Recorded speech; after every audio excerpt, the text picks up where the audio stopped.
Haji jawab.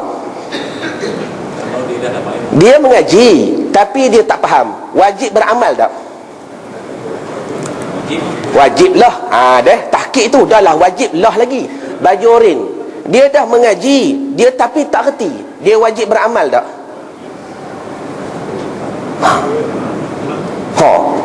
Belakang, dia dah mengaji tapi tak alim, wajib beramal tak? Wajiblah. Hamba nak tanya balik, nak beramal macam mana kalau tak reti? Allahu Akbar. Nak buat macam mana kalau tak faham? Syarat nak buat kena reti dulu tak?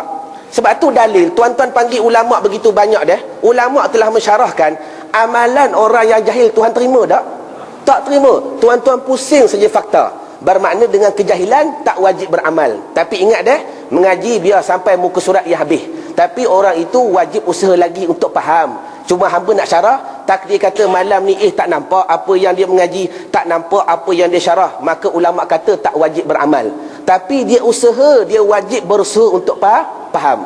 Di antara tanda, di antara cara untuk faham bagaimana? Sebab tu kena dobit. Bermakna mengaji malam ni terus mana boleh faham. Artinya bila balik ke rumah, semak balik nampak 10%. Selang seminggu semak pula nampak 50%. Lagi 50 tak nampak, telefon Ustaz Irwan macam mana syarah dia ni. Bermakna kita usaha untuk faham baru wajib beramal. Cuma hamba nak buat pesan Nabi tuan-tuan, bila mana seorang tu mengaji dah tiba-tiba tak faham, maka ulama kata tak wajib beramal. Apa yang berlaku? Bila mana masuk ia dalam kubur Allah Subhanahu wa ta'ala, segala ilmu yang dia tak faham pada hari ni, Allah Ta'ala akan campak dalam kubur. Tiba-tiba alim di dalam kubur. Ulama kata nama apa dia? Dinamakan syafa'atul ilmi. Dia mendapat syafaat ilmu yang menerangi dalam kuburnya besok.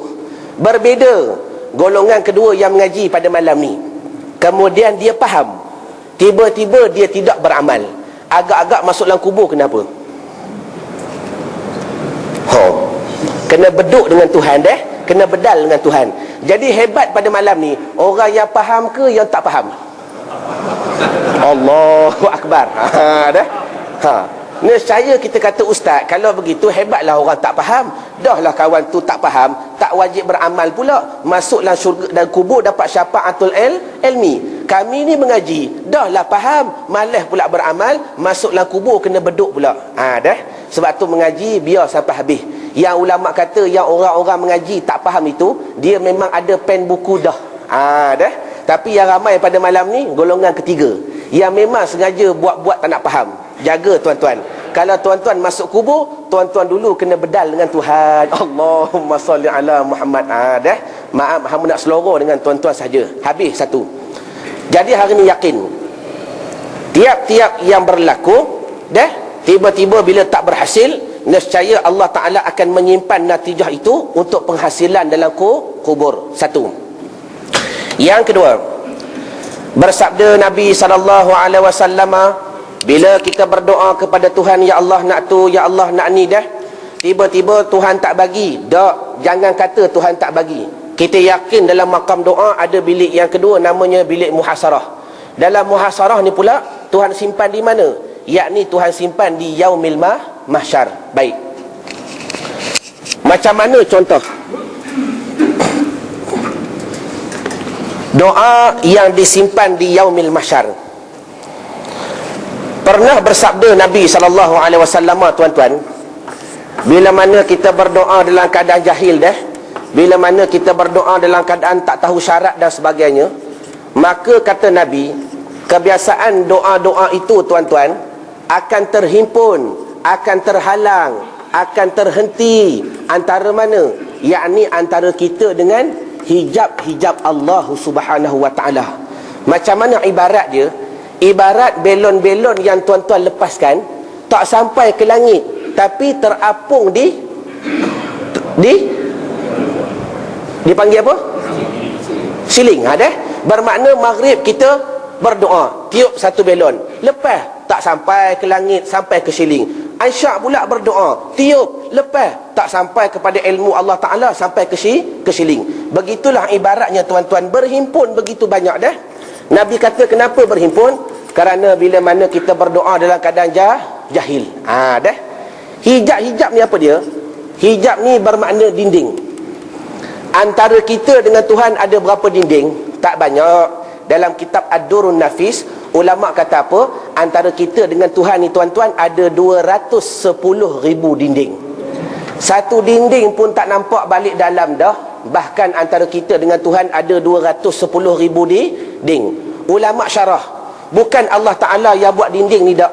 Tapi dengan kejahilannya kita, tak sih mengaji ilmu tauhid, tak sih memahami hakikat ketuhanan, maka kita yang mendindingkan antara kita dengan Tuhan. Jadi kesimpulan Nabi bersabda, bila kita berdoa dalam keadaan jahil selama ni tuan-tuan, oh rupa-rupa patutlah Tuhan tak tunaikan, kerana doa-doa itu terhimpun antara kita dengan hijab-hijab Allah Ta'ala. Satu. Yang kedua, jaga akidah. Bila mana tengok carta, oh jangan pula kita menyangkakan Allah Ta'ala tu di atas. Sebab carta nampak macam kita berdoa ke atas, oh kita ingat tentu Allah Ta'ala di atas. Tak. Kita melukis begini cuma nak menggambarkan ketinggian ilmu Allah Ta'ala, dan yakin pada akidah kita selama ni Allah Ta'ala itu tak bertempat. Allah Ta'ala bukan di atas, Allah Ta'ala bukan di bawah, Tuhan bukan di depan, Tuhan bukan di belakang, Tuhan bukan zahir, Tuhan bukan batin. Sebab itulah tuan-tuan, kalau kita mengaji atas-atas ni, betul ke Allah Ta'ala di atas? Tak tuan-tuan. Kalau tuan-tuan mengaji atas saja, tak timbul punca bagaimana kita nak katakan Tuhan di atas. Sebagai contoh, haji baju merah, mana atas? Semua akan kata ni atas. Baik. Semua yakin tuan-tuan bumi bersifat dengan spera macam bola, betul tak? Bumi bersifat macam bola. Bila mana orang duduk kutub utara, kepala ke atas tak? Betul. Kalau orang duduk di kutub selatan, kepala ke bawah tak? Jangan dah. Ini ilmu geografi ni. Kalau yang ni tak faham, yang tu lagi tak faham sekali lagi. La ilaha illallah dah. Dah, orang duduk di kutub selatan, kepala ke bawah tak? Kan iklan TV3 suku kita tengok tu, yang apa tu, pokok ada ke atas ke bawah, betul tak? Hak lain kata betul, seorang kata tak. Macam mana ni? Allahumma salli ala Muhammad. Dua. Yang ketiga, kita tuan-tuan Malaysia Khatulistiwa, kepala mengiring tak? Tak, sebabkan graviti tengah-tengah dalam pusat bumi ni, orang lawan kita Afrika kepala di sini. Baik. Kalau kita menyangkakan Tuhan di atas, maka berkata orang ini atas dia, ini bawah dia. Berkata orang ini atas dia, ini bawah dia. Berkata orang ini atas dia, ini bawah dia. Berkata orang ini atas dia, ini bawahnya. Persoalannya tuan-tuan, mana atas? Jawab dulu. Mana atas? Baik. Nescaya akan timbul kepahaman. Oh ustaz, kalau begitu semua atas, betul tak? Baik. Kalau tuan-tuan berkata semua atas, maka di mana bawah? Kalau kita kata semua bawah, ternafi pada akal. Sebab atas dan bawah benda berlawanan. Mana boleh duduk sekali? Betul tak? Haji, mana kiri? Kiri tengok kiri hamba begini, betul? Kalau orang berdiri begini, kirinya begini tak? Kalau orang berdiri begini, kirinya begini tak? Kalau orang duduk begini, kirinya begini tak? Bermakna semua boleh jadi kiri, betul? Kalau semua boleh jadi kiri, maka di mana kanan? Nak kata semua kanan, ternafi pada akal. Sebab kiri dan kanan benda berlawanan. Artinya adanya kiri, adanya kanan bergantung pada zat. Kalau zat begini, adalah kiri. Tuan-tuan balik ke rumah naik highway, contoh MRR tu, tak ada simpang. Bini kata, bang, kona kiri. Nak kona macam mana simpang? Tak ada. Betul tak? Tapi kalau sampai hujung jalan, ada simpang 3. Ada kiri dan kanan tak? Ada. Baik, tengok apa ibarat hamba nak bagi faham? Artinya, bergantungnya kiri dan kanan, atas dan bawah bila mana ada zat. Bermakna atas tu berawal dengan tiada tak? Atas ni berawal dengan tiada tak? Asalnya tak ada. Bila ada zat baru ada atas. Bila ada zat baru ada kiri. Benda yang berawal dengan tiada layak duduk dengan Tuhan tak? Allah Ta'ala bersifat dengan sedia ada. Sedangkan sifat atas bawah benda yang asalnya tak ada, kemudian baru ada. Mana mungkin benda yang asal tak ada boleh duduk dengan Tuhan yang sedia ada? Satu. Yang kedua, ustaz, betul ke Tuhan ni di atas? Tak tuan-tuan Sebab tuan-tuan, kalau mengaji atas-atas ni apa dia? Bila mana kita sebut atas, adakah di atas? Tak. Tuan-tuan balik ke rumah sat lagi dah. Tengok anak kita buat kerja sekolah. Kak Long, kenapa buat kerja sekolah dekat atas lantai? Tuan-tuan guna perkataan atas tak? Tapi anak kita di atas ke di bawah? Bawah. Dah. Bermakna nak faham ibarat, bukanlah tiap-tiap atas itu di atas. Dua. Yang ketiga, tuan-tuan balik ke rumah sat lagi. Sebelum masuk kereta, tuan-tuan petik satu daun. Nak buat teka-teki dengan isteri. Dah. Yang mana atas, mana bawah? Bini kata, abang ni ingat saya ni bangang sangat ke? Contoh dah. Isteri jawab, tentulah ini yang atas dan ini yang bawah. Rupa-rupa tuan-tuan lagi cerdik. Yang mana atas, mana bawah pula? Haji tolong jawab. Tadi begini, kita pusing daun tu, mana atas, mana bawah pula? Kita akan berkata tentu ini yang atas dan ini yang bawah. Kesimpulan, atas bawah boleh berubah tak? Benda berubah layak duduk dengan Tuhan ke? Dah, kenapa awan di atas? Sebab kita di bawah. Besok tuan-tuan pergi Pulau Pinang, naik Air Asia. Dah, kapal terbang di atas awan. Anak kata, ayah awan di bawah lah. Dah, kenapa awan di bawah pula? Sebab kita di atas. Nak bagi faham, atas bawah benda berubah. Tiap-tiap yang berubah tentu baru. Benda baru mana boleh duduk dengan Tuhan. Sebab tu yakin pada akidah kita, Allah Ta'ala bukan di atas, bukan di bawah. Kerana atas bawah benda baru. Dalil pertama, benda itu berawal dengan tiada. Dalil kedua, benda itu berubah-ubah. Mana mungkin duduk dengan Tuhan. Dah, habis. Habis kesimpulannya, yang kita cerita pada hari ini, pada menceritakan ilmu Allah Subhanahu wa Ta'ala. Baik, sambung. Masuk balik dalam masalah berdoa dah. Saya lagi cerita ba'atas, yang ni mengaji tak habis. Allahumma salli ala Muhammad. Baik. Bersabda Nabi, bila kita berdoa selama ni tuan-tuan dalam keadaan jahil, rupa-rupanya patutlah tak sampai kepada Tuhan, tersangkut antara doa kita dengan hijab Tuhan. Sekali pandang sedih dah, tapi bila kita syarah dua kali, nescaya tuan-tuan akan tersenyum. Mana dalil? Bersabda Nabi SAW, bila mana kita mati tuan-tuan, tiba-tiba sampai kita di hadapan mizan dacing Allah Subhanahu wa Ta'ala dah. Timbang, berat belah kiri. Dok dap, neraka ke aku, teriak tak berlagu dah tuan-tuan. Panggil isteri tak menyahut dah. Panggil anak-anak bertempiaran lari dah. Panggil Ustaz Irwan tak nampak bayang dah tuan-tuan.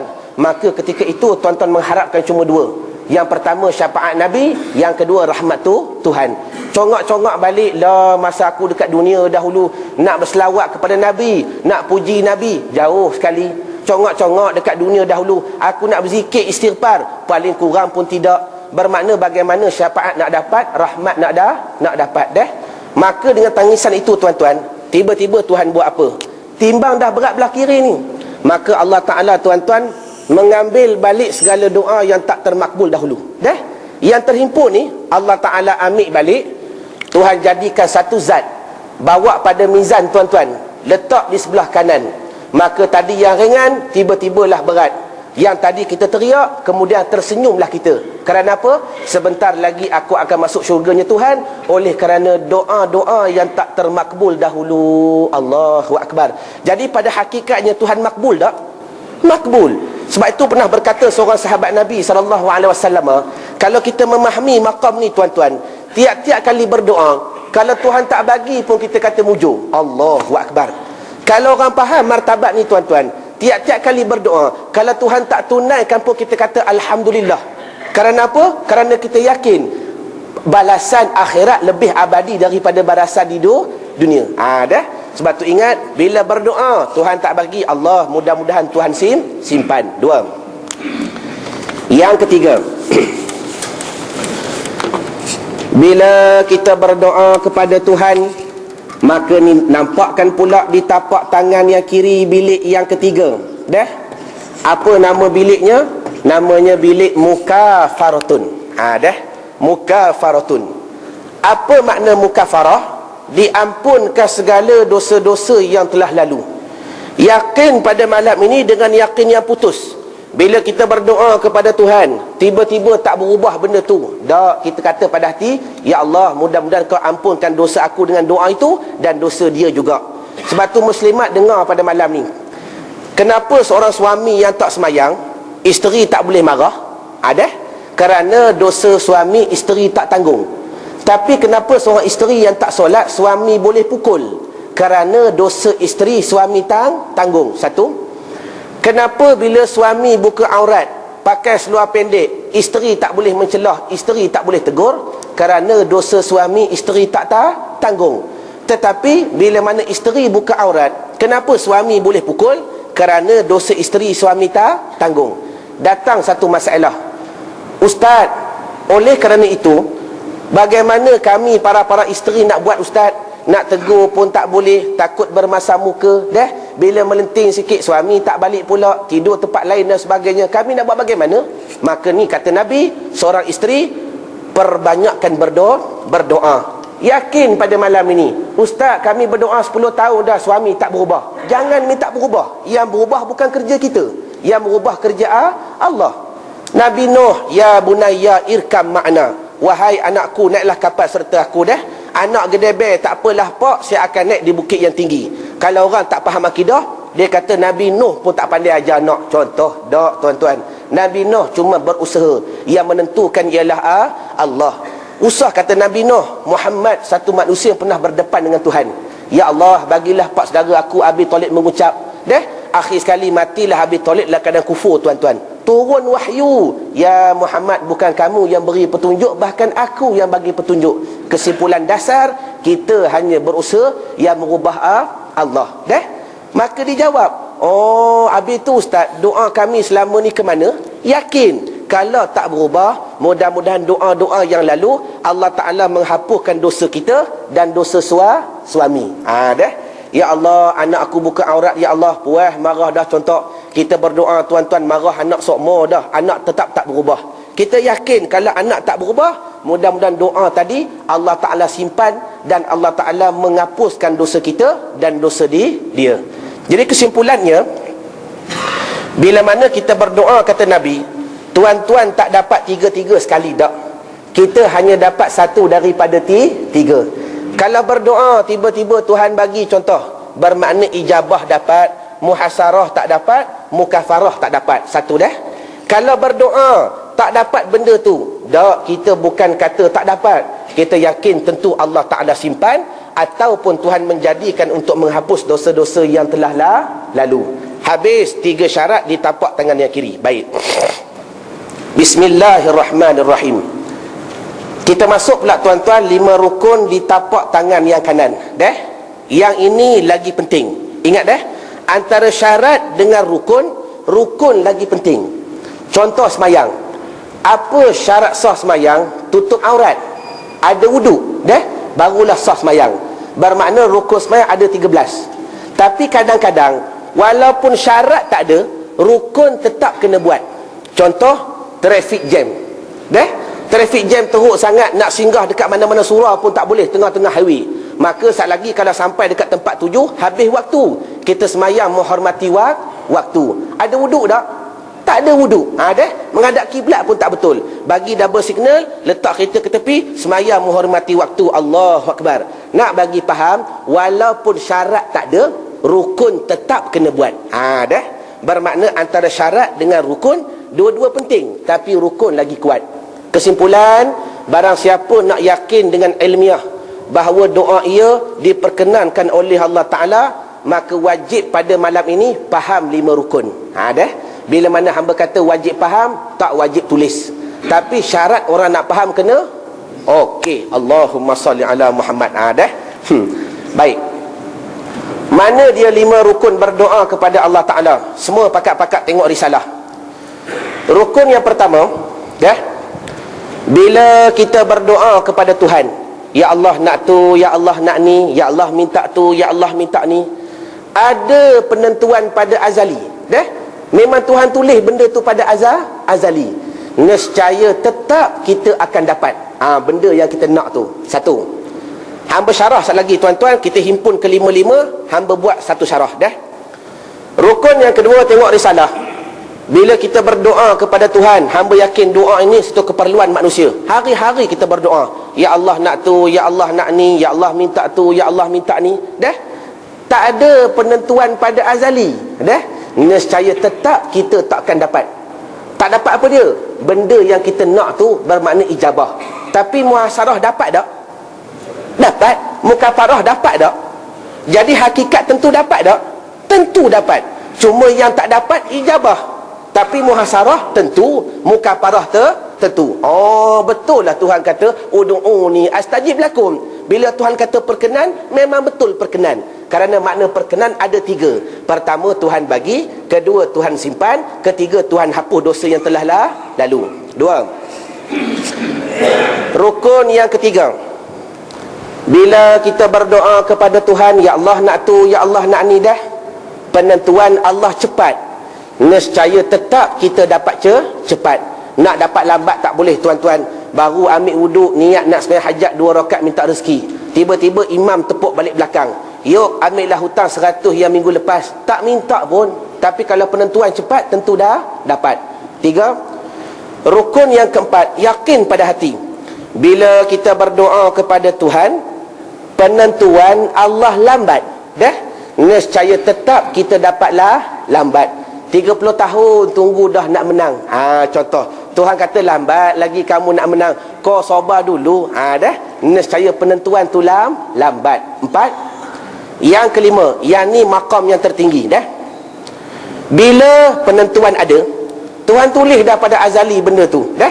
Bila penentuan ada, walau tidak berdoa sekalipun, walau tak minta sekalipun, nescaya kita tetap kena dapat. Baik. Kesimpulannya kelima-lima tadi tuan-tuan, hamba syarah dalam satu jawapan dah. Bersedia dengan soalan. Kesimpulannya begini. Hamba yakin tuan-tuan berdoa lama dah, 30 tahun, 50 tahun berdoa kepada Tuhan dah. Pelbagai perkara kita minta, ya Allah nak tu, ya Allah nak ni, ya Allah minta tu, ya Allah minta ni dah. Timbul satu soalan. Tiba-tiba Allah Ta'ala karuniakan apa yang kita minta. Nak anak laki-laki, Tuhan bagi anak laki-laki. Nak senang, Tuhan bagi senang. Nak sihat, Tuhan bagi sihat. Nak menang, Tuhan bagi menang. Soalan yang pertama, adakah kurniaan Tuhan itu disebabkan kita minta? Baju merah jawab. Dah 40 tahun dah kita berdoa, ya Allah nak isteri yang baik. Tiba-tiba Tuhan bagi isteri yang baik. Adakah Tuhan beri itu disebabkan kita minta tadi? Ya. Dah ya. Baju kuning, adakah Tuhan beri itu disebabkan kita minta tadi? Ya. Dah. Baju biru cair, adakah Tuhan beri itu disebabkan kita minta tadi? Ya. 3 dah ya. Baju pink, adakah Tuhan beri itu disebabkan kita minta tadi? Ya. Dah. Dua-dua jawab ya, sebab dua-dua pink. Hebat. Tanya satu, jawapan 2. Allahumma salli ala Muhammad. Dah. Jadi memadai 5 jawapan yang belakang. Sebab tu sah di hadapan hamba tak tanya dah, sebab jawapan betul belaka. Allahu Akbar. Dah. Jadi kesimpulannya begini. Maaf izin hamba bercakap, barang siapa yang memberi jawapan tadi, tiap-tiap perkenannya Tuhan disebabkan doanya kita, dah, bermakna itu jawapan orang yang jahil dengan sifat-sifat berdoa. Kerana kurniaan Tuhan bukan disebabkan doa. Dah. Kurniaan Tuhan Allah Ta'ala beri, Allah Ta'ala menentukan semata-mata dengan penentuan dia. Hamba nak bagi 4 dalil. Dah? 4 dah dalil. Tengok pelan-pelan. Tak faham, sekali lagi tanya balik. Betul ke Ustaz, kami berdoa selama ni tiba-tiba Tuhan bagi? Tak, Tuhan bagi bukan sebab kita minta, tapi Tuhan bagi semata-mata penentuan dia. Mana dalil yang pertama? Salin, yakni dengan sifat qiyamuhu ta'ala binafsih. Tuan-tuan mengaji sifat 20 lama dah. Hari ni kita guna sifat 20 untuk beramal dah. Apa makna qiyamuhu ta'ala binafsih? Allah Ta'ala memerintah alam ni tuan-tuan tanpa bergantung dengan orang lain. Allah Ta'ala tak berharap kepada orang lain. Allah Ta'ala tak bergantung pada orang lain. Kalau kita merasakan Allah Ta'ala menentukan tiap-tiap kehendak manusia dengan doanya kita, bermakna Allah Ta'ala telah merubah sifat dia bergantung kepada doa kita. Sifat bergantung Tuhan kepada doa kita mustahil. Dah. Kerana Allah Ta'ala perintah alam ni bukan bergantung dengan orang lain. Sebab Tuhan itu tiada asbab, Tuhan itu berhukum dengan tiada kerana.